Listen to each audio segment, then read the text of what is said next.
This is Soldier Summit. Back in the day, this wasn't just a gas station. It was a wide open meadow called Grassy Pass. The Dominguez Escalante expedition came here in 1776 as they tried to find a shortcut to California. They thought it was a nice, peaceful spot. They had no idea that 100 years later, this pass would become a total nightmare of steam locomotives and a final stop for 6 men and one 14-year-old boy who just wanted to get home. This is the foundation of the schoolhouse, which had as many as 200 students at its peak. However, with the volatile nature of the weather, many students just stayed home during the harshest weather events.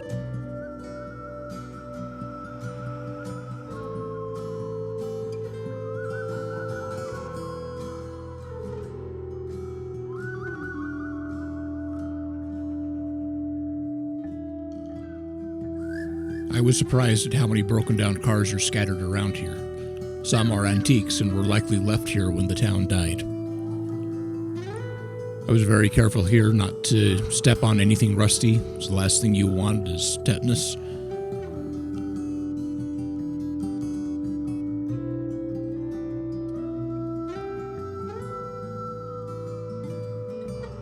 There were hundreds of broken bottles and rusty tin cans. I'm guessing that the vast majority of them have probably been there for several decades.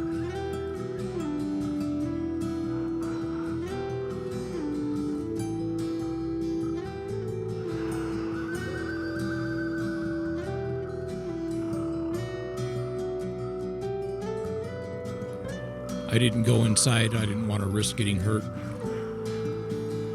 There's a lot to get caught on, get cut out here.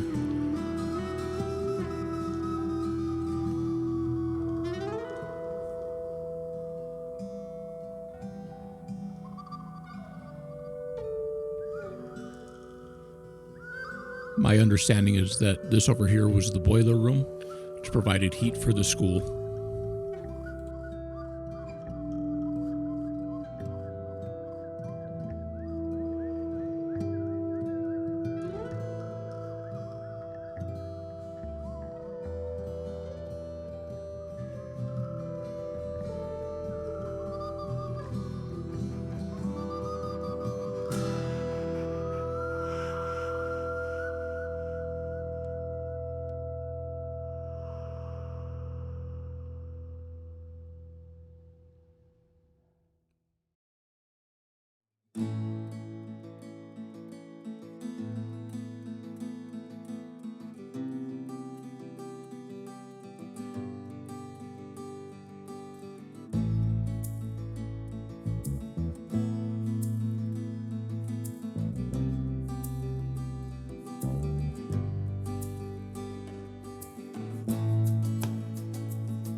This is the last lonely house of Soldier Summit.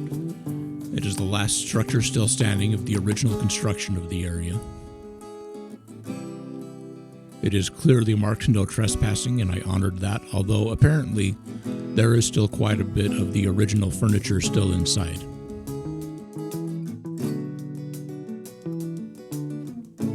You can see the wind knocking my drone around a little bit there. It was a pretty windy day up on the summit.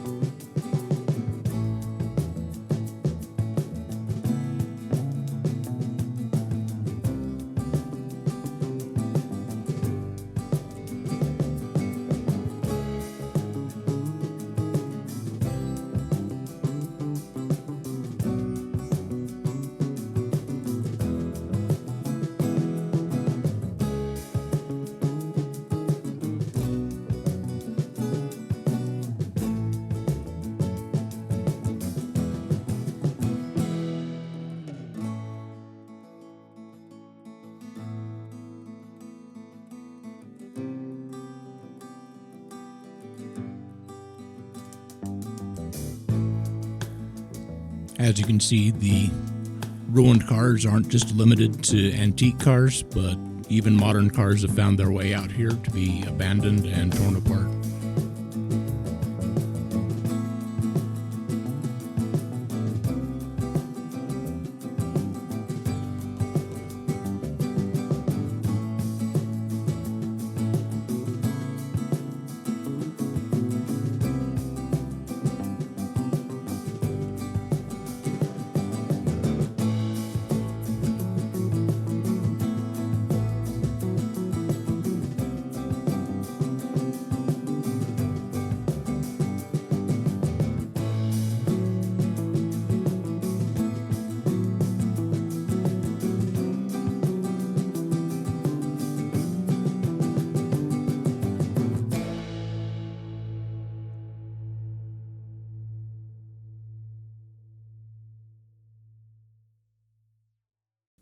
By the turn of the century, the silence of the meadow was replaced by the noise of industry.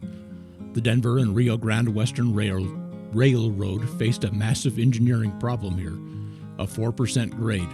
It was a wall of earth that steam engines could not climb alone. But the railroad wasn't the only thing drawing people to this altitude. Just a few miles from the crest lies a geological anomaly. In the late 1800s, prospectors discovered a rare, naturally occurring mineral wax here called ozokerite. It's a strange substance formed from ancient petroleum deposits that moved through the fault lines of the Wasatch. At the time, Soldier Summit was one of only 2 places in the entire world where it could be mined in commercial quantities. The other was in Austria. Ozokerite was used for everything from electrical insulation to high-end candles and phonograph cylinders. But, like the town itself, the mines were eventually outpaced by chemistry. When synthetic paraffin arrived, the market for mountain wax evaporated, leaving behind a series of dark shafts and tailing piles that still scar the hillsides today.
To solve the problem with the 4% grade, the railroad built what they called a city in the clouds.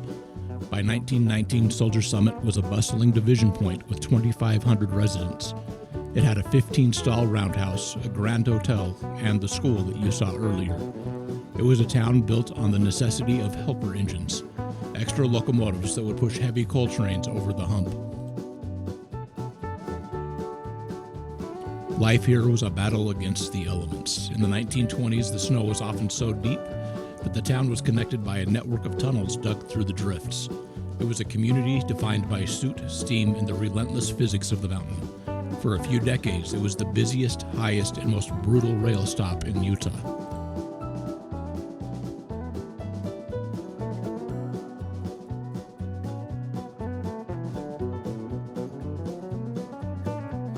On the south side of Highway 6, we can see the remnants of a Y track.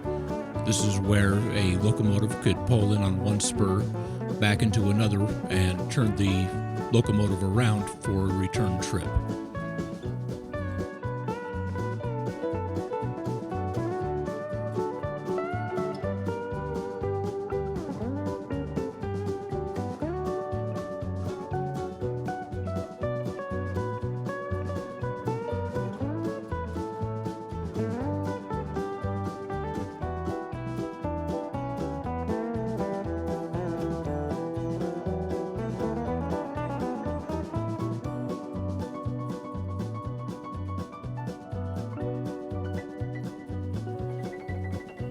This corral was likely used by the railroad as livestock was often sent through Soldier Summit, but it looks like it probably still receives some use today.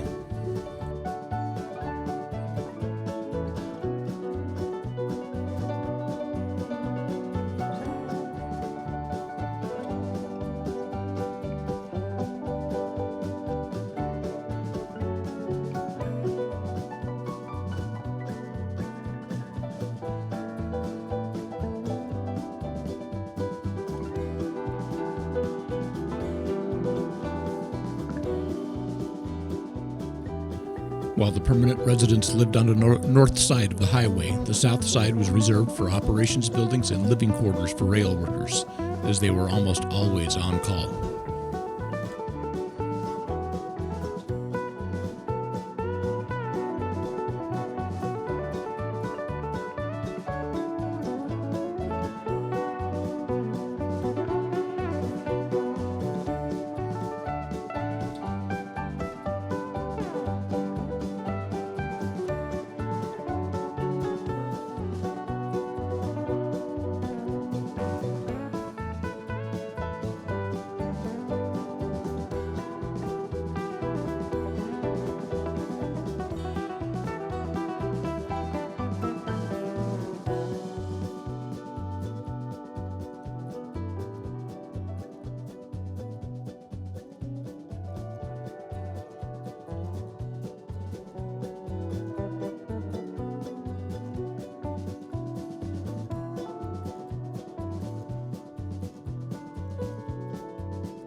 The end didn't come with a crash, but with an upgrade.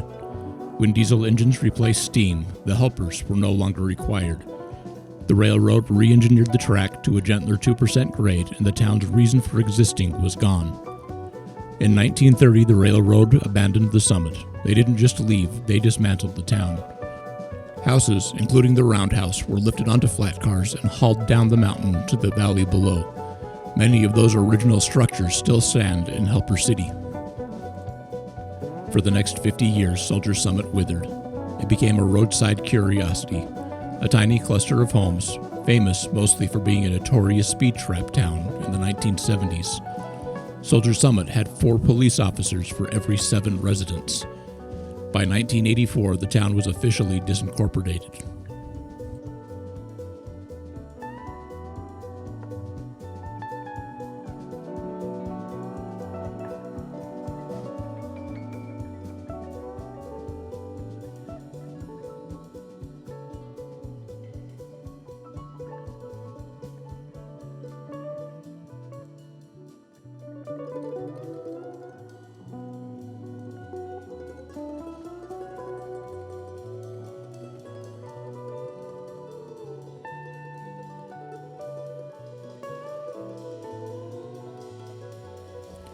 The summit got its name from a single incident. In July 1861, the Civil War was raging, and a group of about 40 soldiers stationed at Camp Floyd resigned, packed their gear, and headed south to join the Confederacy. While camped at the summit, a freak blizzard blew through the canyon. When morning came, 6 men and one 14-year-old boy were dead.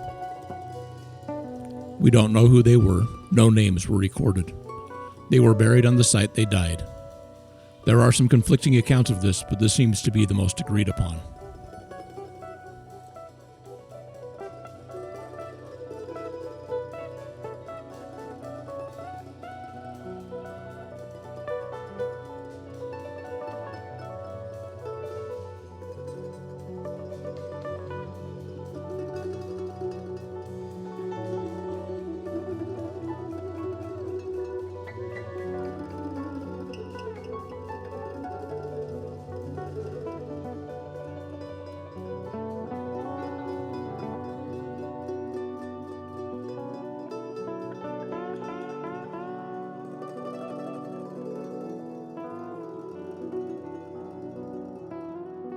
The next time you're white-knuckling it over the pass during a storm, just remember, you're driving over a lot of buried history, from Spanish friars to frozen soldiers to a town that was literally carried away on the back of a train.